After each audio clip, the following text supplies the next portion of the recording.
Айша энебизден сурашат экен. О Айша, биз кыздарыбыз бар. Кыздарыбызга кандай тарбия берели десе, Айша энебиз айтат, кызыңарга дейт, кызмат кылууну үйрөткүлө деген экен. Караса кызмат кылууну. Азыркы мезгилде биз кыздарыбызга кызмат кылууну үйрөтпөй калганбыз.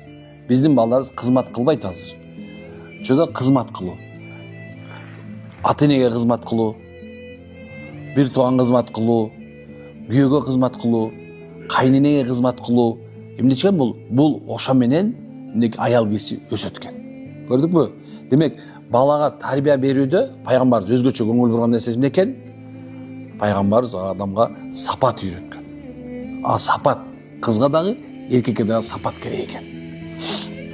Эң биринчи карай турган нерсе балага тарбия бердим. Сен өзүң тарбиялуусуң караш керек.